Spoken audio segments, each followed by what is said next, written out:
Jazz was born in America. In cotton fields and cities, in brothels and churches, in the opera house and the nightclub. Jazz was music of the people.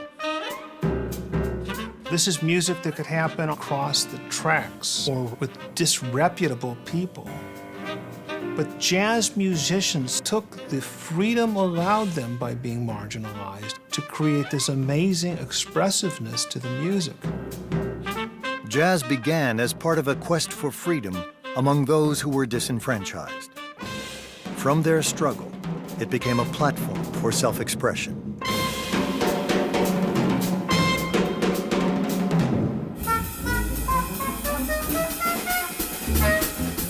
For me, it's taking all of what I've learned about musical history, about harmony, about rhythm, about melody, taking all of these elements and actually using them in the moment to create some statement.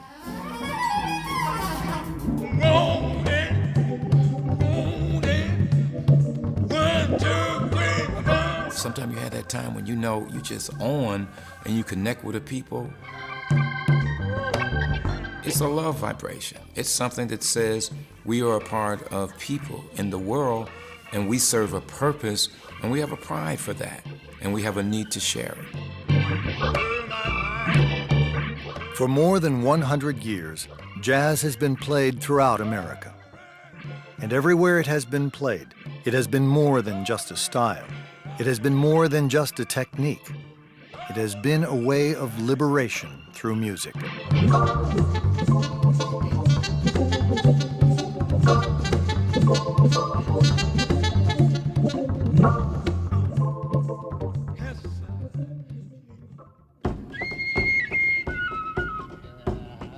When blacks were seized from Africa and enslaved in America, they lost almost everything.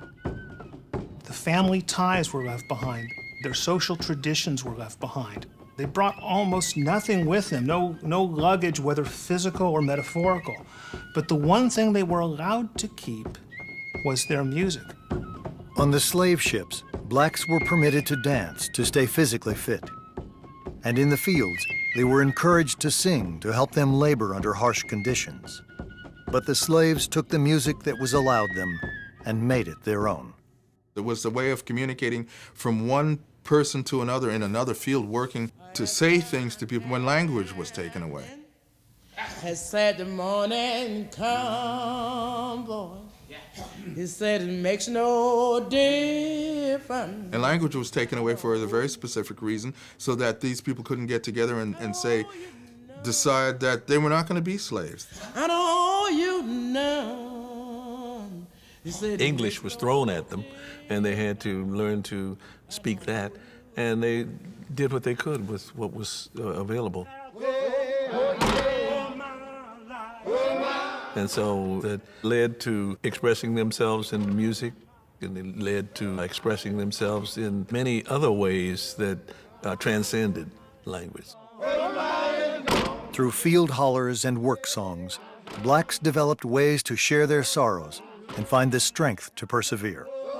People had to adapt or die, and African-American people adapted, and they didn't die.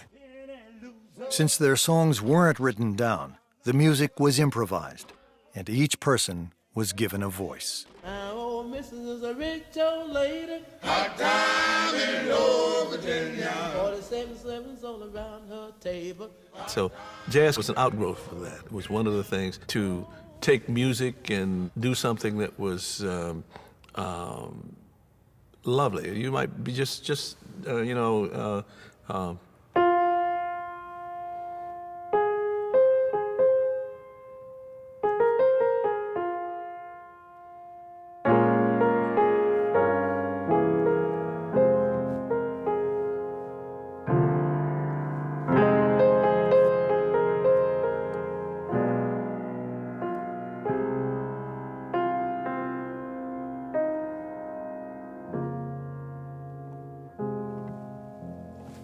very sad, very, because To have somebody tell you what to do all the time and be on your case is a terrible thing.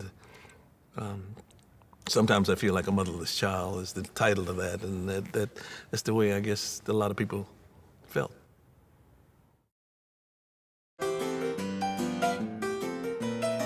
When the slaves were freed during the Civil War, they found new opportunities for their music to grow. By the late 19th century, many African Americans had settled in New Orleans, a city that had been founded by the French and embraced immigrants from as far away as Spain, Germany, Ireland, and the Caribbean. In New Orleans, different cultures not only lived side by side, they melted together, each adding its own flavor to the cultural mix. Before long, blacks began blending their own music with a variety of styles around them. The fusion they created would become known as jazz. Jazz draws upon the African-American influence, which is predominant, but you also see these other influences coming on board. New Orleans had a great history of classical music. The number of opera houses and performance venues there were enormous. You also have that heavy Spanish influence with all the Latin music, both from the Spanish settlers and from the Caribbean. You mix that in with the other people coming there for trade, for business, for leisure, and you've had a unique opportunity to mix all these musical styles.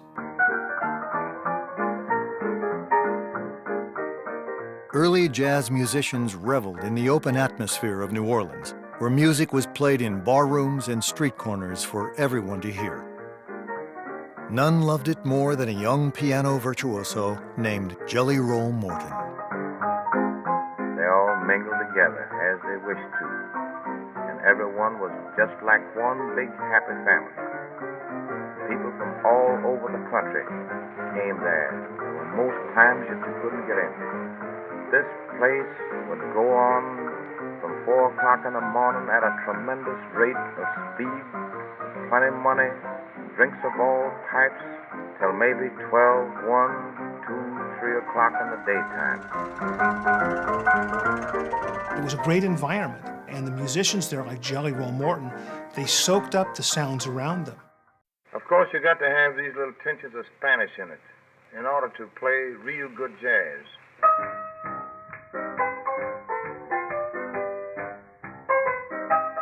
He heard the Latin music that was permeating the local environment. Jelly Roll was the individual that best forged all these elements together. He was in the right environment that allowed him to take his own traditions, his own African-American traditions, the sounds that he grew up with, and then bring all these other American sounds into the mix. The mixing of styles in jazz produced music like nothing that had been heard before.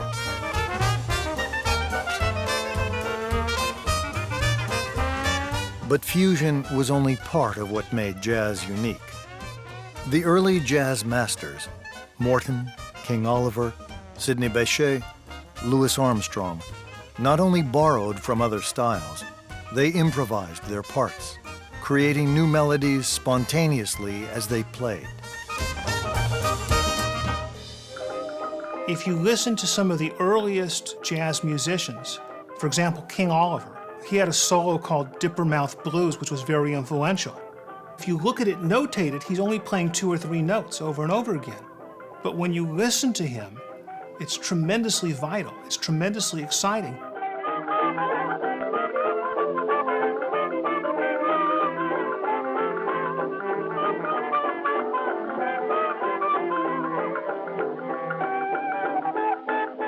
Since the earliest days, jazz musicians have made improvisation the center of their art and used it to convey their feelings directly to their audience. If you can be a great jazz musician, it's not because your fingers are faster than everyone else's. It's because you can plunge yourself into the immediacy of the moment and draw all the energy, all the intensity and vitality of everything you've learned, and put it to play in that moment.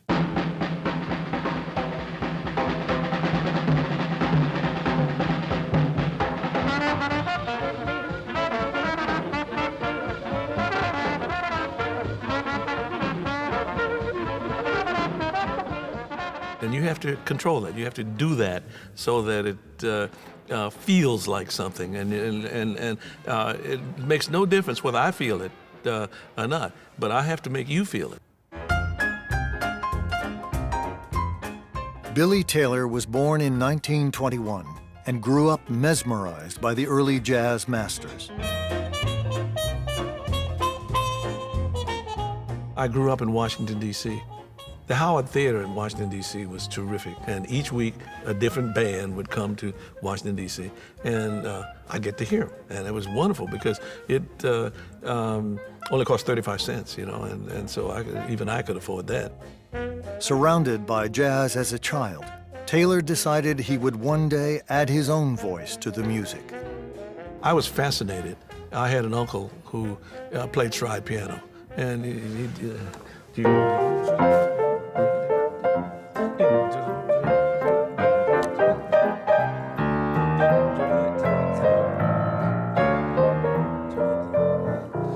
that was the way he played. And I said, oh yeah, that's, I want to do that. And I could hear the left hand, and I could hear all of this stuff going on. And so I told my dad, I said, I want to play like Uncle Bob. She said, no, you have to study, learn how to play properly. Uncle Bob plays by ear, and he's. I said, yeah, but, I want to play like that, Uncle Bob gave me my first fast swallow of my first Art Tatum records. And that Tatum record just knocked me out. I mean, I never heard anybody play piano like that.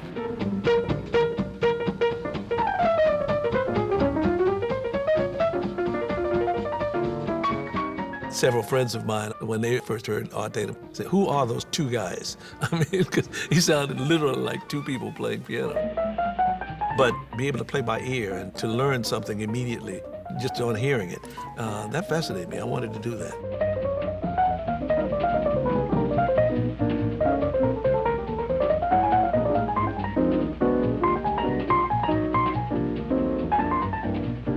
It took me a long time to learn how to do it, but I managed it.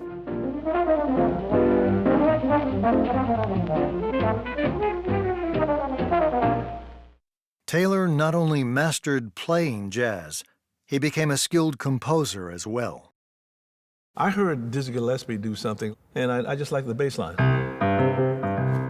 So that gave me just something to work with.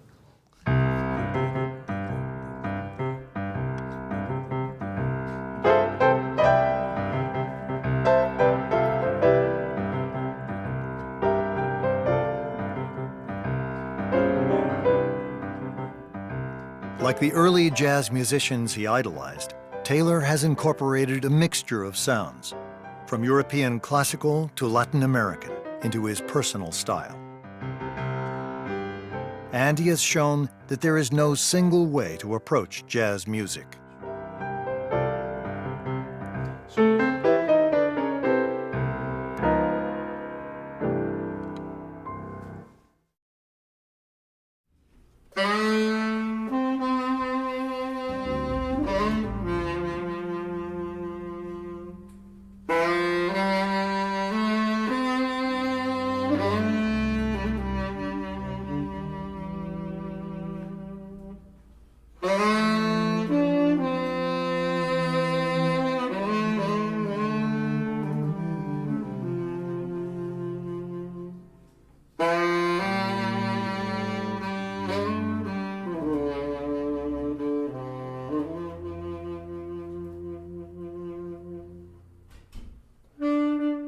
My name is Joe McPhee, and I like to think of myself as a musician.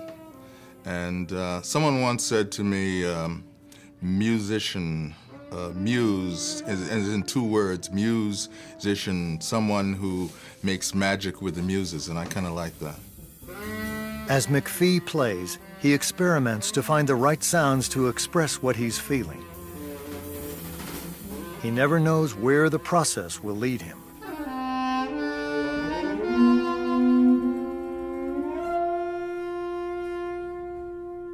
We never say, you start or I'll start. We get on stage and we listen. It begins with the first sound. That first sound sort of implies another possibility, and another, and another, and another. And it sort of, I don't know if you'd say it's a kind of pyramid process or whatever, but it's a building process. There are a lot of dead ends, but we must investigate every possibility. For example, you're driving down the highway and you're traveling south. And you come across a big hole in the road. You can no longer travel south, but there are side roads that take you east or west or north. So that means at some point you will be going absolutely in the opposite direction of where you want to go. You have to keep in mind where you want to be, but you're going in the opposite direction. What do you discover? Other ways of solving that problem. Jazz is a very disrespectful art form. Almost any other style of music that you learn, you're told to imitate the people that went before you. In jazz, you have the exact opposite ethos. The jazz musician is told constantly to do something different. Musicians get on stage every night and improvise.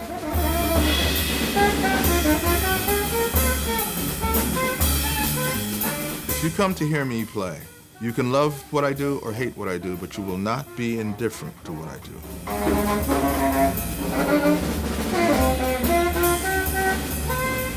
If you don't like it, say to me why you don't like it. I'll talk to you about it. You may not agree with me and I may not agree with you, but at least we'll be able to communicate with each other. And that's all you can ask for.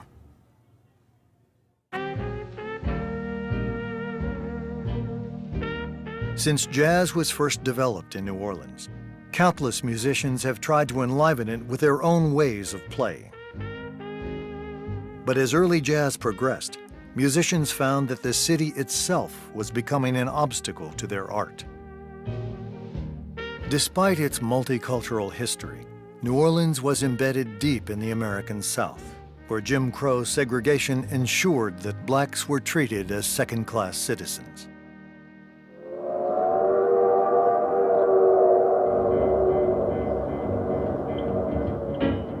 By the early 1920s, many New Orleans artists, including Louis Armstrong, Sidney Bechet, and Jelly Roll Morton, joined a migration of blacks to Chicago, a city where blacks had greater freedom to live and to express themselves. You could hardly find a place in America better suited to jazz music in the 1920s than Chicago.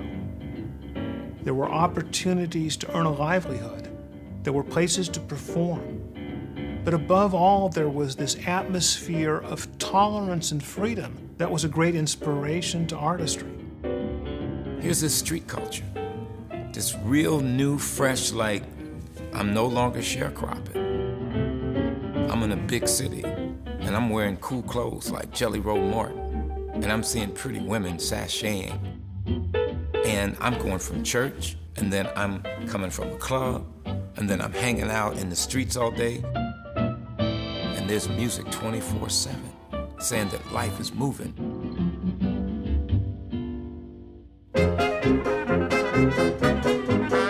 Jazz spread quickly in Chicago, where countless nightclubs emerged to meet the growing public demand.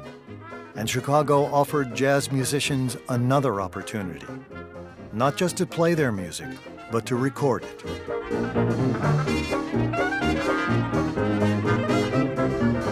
By the mid-20s, jazz records were selling throughout the country, and millions of Americans, both white and black, had a chance to hear jazz for the first time.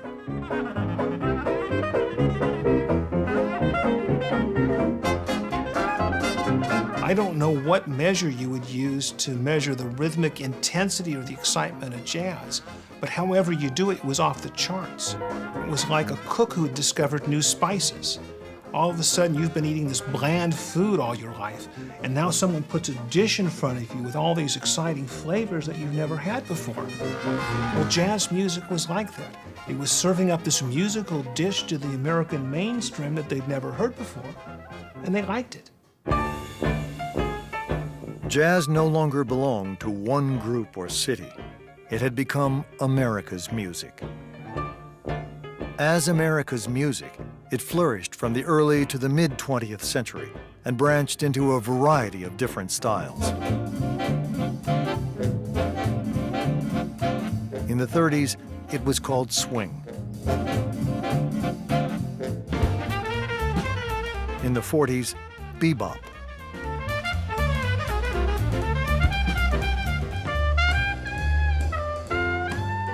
In the 50s, modern jazz.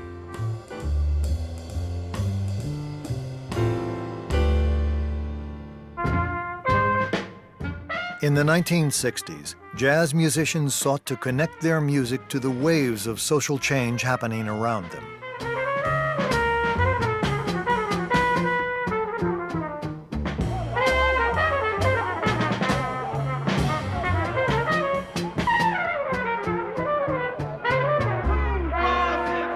The brainwash and teach you As they had done since the earliest days, jazz musicians asserted their vision of jazz as a means of personal expression and a tool for freedom. In the development of jazz, we have a style called freedom music. And the freedom on the surface seems to be freedom from certain musical constraints. But freedom is a loaded word, particularly in an art form like jazz made by African Americans, the great underclass of our society. Freedom always means more than the notes that people are playing.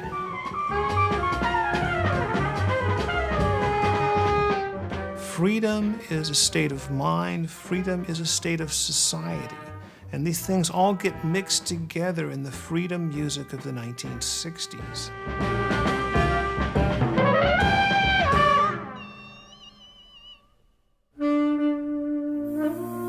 1968, when Martin Luther King was shot, I went with some friends. I was in the front of all these people marching for Martin Luther King.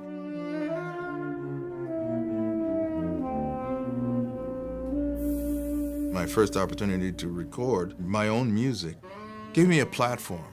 And I thought, if I'm ever going to have a voice, if I'm ever going to have an opportunity to make any kind of statement, this is going to be it, and that's what I chose to do.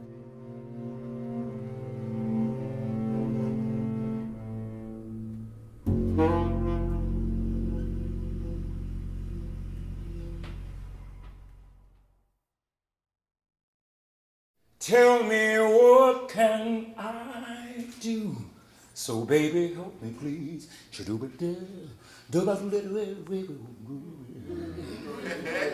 Have mercy on a fool like me.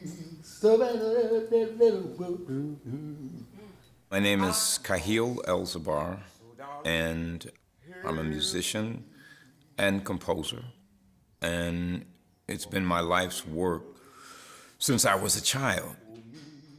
I was always around music.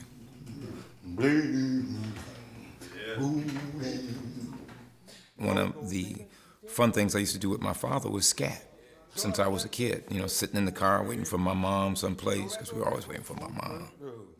He would take me through tunes. I was what they called LD, a learning disability student. So when he would do Scrapple the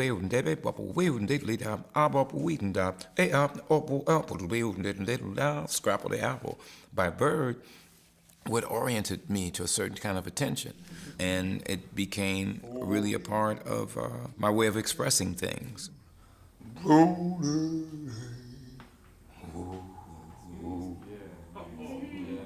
That's for y'all.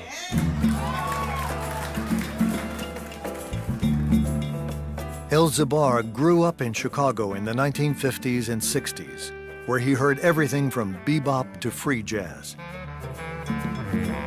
In 1969, he joined a growing movement of African Americans who were exploring their identities through their history and culture.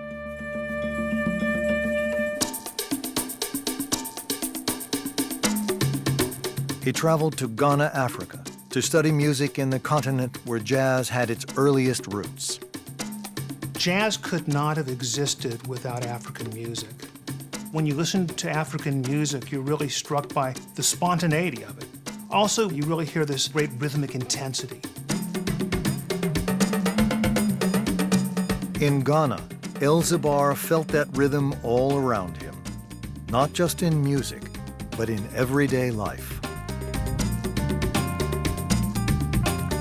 Rhythm permeates every aspect of existence. There's nothing in life without vibration, right? If it's alive, it vibrates. If it vibrates, it has a pulse. And if it has a pulse, there is a mathematical sequence of movement to that pulse, which is rhythm.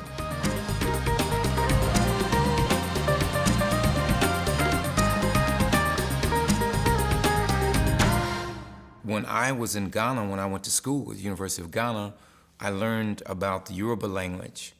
And like, you know, if I said in Yoruba, Africa ni ilemi, and if I played, the rhythm is the syntax of what I'm speaking, Africa ni ilemi. Same thing. So then I said, well, how can I translate the syntax of language that I grew up with in that same way? How can I say, what's happening?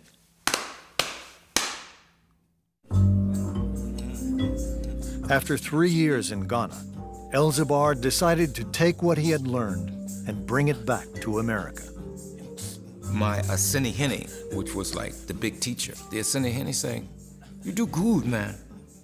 He said, when you speak Yoruba, you do good. But it's not your language. It's not your land. Your ancestors, yes, but you come from there. Can you sing a blues? I said, yeah, I can sing a blues. He said, that's your language. That's your language. So I said, well, how can I translate what I've learned of the Antumpan drum from Ghana? Now, how can I relate that to my trap drum? How can I place that in writing with a piano? How can I synthesize a sense of Africanness, which for me became, and my word is Afro-slick. Taking from that ancient, putting a contemporary spin of contemporary life, and allowing myself to grow.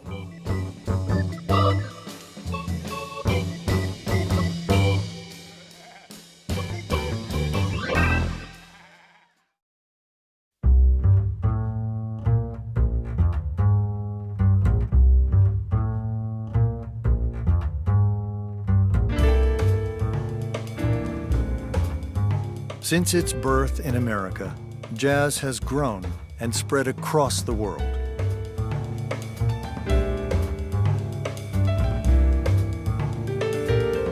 As it has spread, it has become a symbol of freedom. Freedom against oppressive governments. The freedom of an individual to sing or dance or to have a voice.